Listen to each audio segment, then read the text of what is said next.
Franco Harris had the remarkable ability to find daylight. He would bounce, hit, cut back, and go.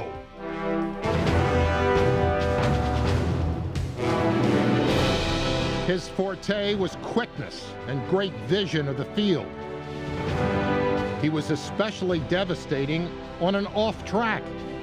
If he was a racehorse, Franco would have been labeled a terrific mutter. Franco Harris.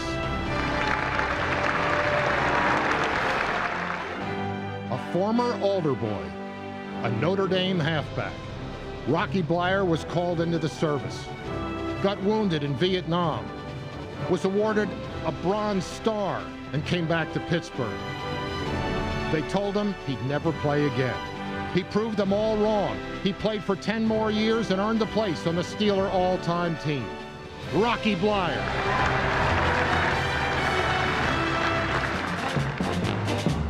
He might have been drafted by the Rams, but Jerome Bettis was born to star for the Steelers.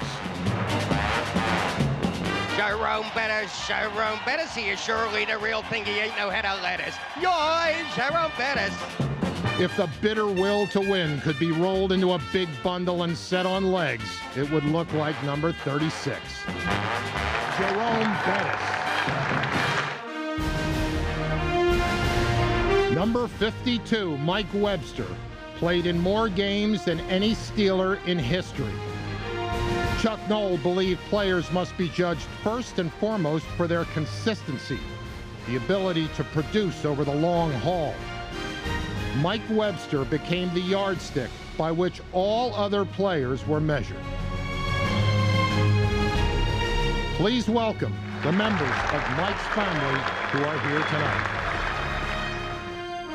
Coaches always talk about a team's execution. John Cold, number 55, was an executioner. He was never voted to a Pro Bowl, but he was never outplayed in a big game. As we watch him clear the way for Franco Harris in the Super Bowl, I'm reminded of what line coach George Perlis said of him. Cold doesn't come to play, he comes to win. John Cold.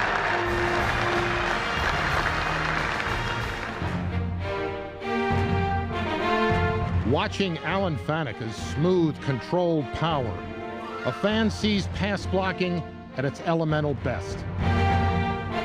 As a run blocker, Fanuca earned a place in Super Bowl history.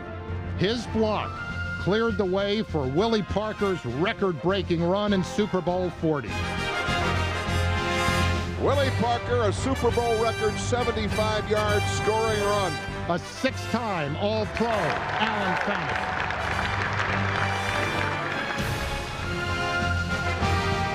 Damani Dawson combined Mike Webster's power with uncommon speed. For 12 years, Dawson played center his way, and it was a way that proved to be the standard for his era. Number 63 was named to 7 straight Pro Bowls. At center, Damani Dawson.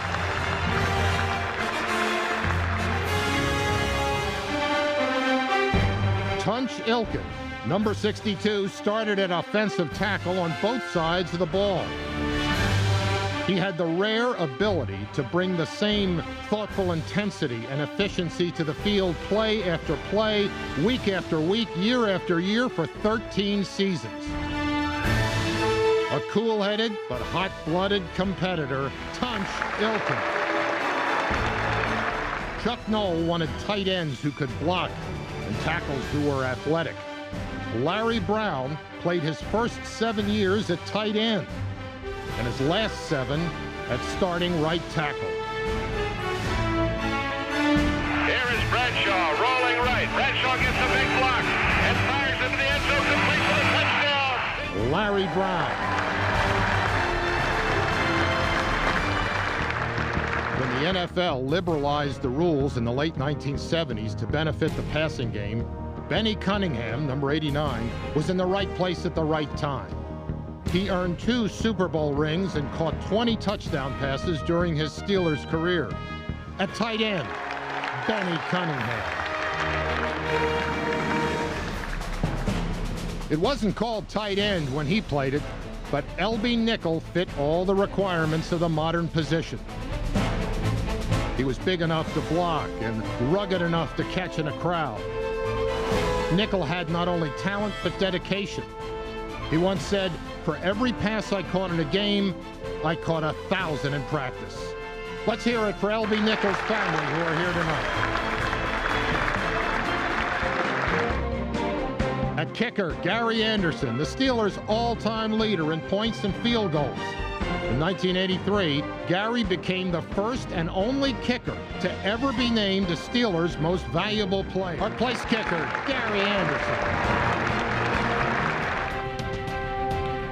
The blonde bomber, Terry Bradshaw. Caution was never high on Terry's list of priorities. No dump-offs, no short outs, no checkdowns. Terry Bradshaw was going deep. Over 10% of his completions were for touchdowns. At quarterback, Terry Bradshaw. If someone invented a thermometer that measured the passion for the game, it would melt under the tongue of Hines Ward. He's not a player who rises to the occasion. There are no small occasions for him. Every game, every play is a big one. Hines Ward ain't never going to drop a ball the rest of his life. If he can lay his 10 fingers on that ball, or even 7, you got yourself a catch. He's the team's all-time leader in pass receptions. Handoff on the reverse to Antoine Randall. He's going to throw it down the field. There's a man open. Touchdown, Pittsburgh! Hines Ward!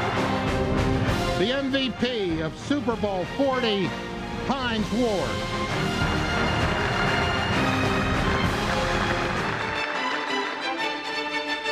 If a good receiver is one who makes the difficult plays look easy, John Stalworth took it one step further. He made the impossible plays look routine.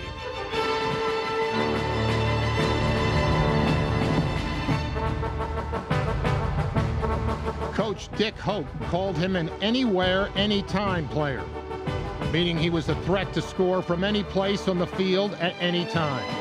A member of the Pro Football Hall of Fame, John Stalworth.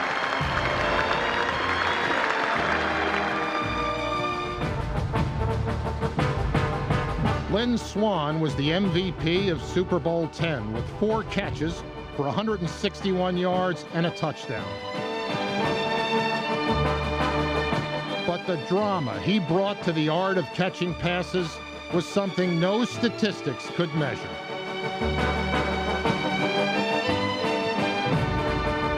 Swann was a performer whose stage was a football field. Like all great entertainers, his finest performances often came in the final act when it meant the most. His play in the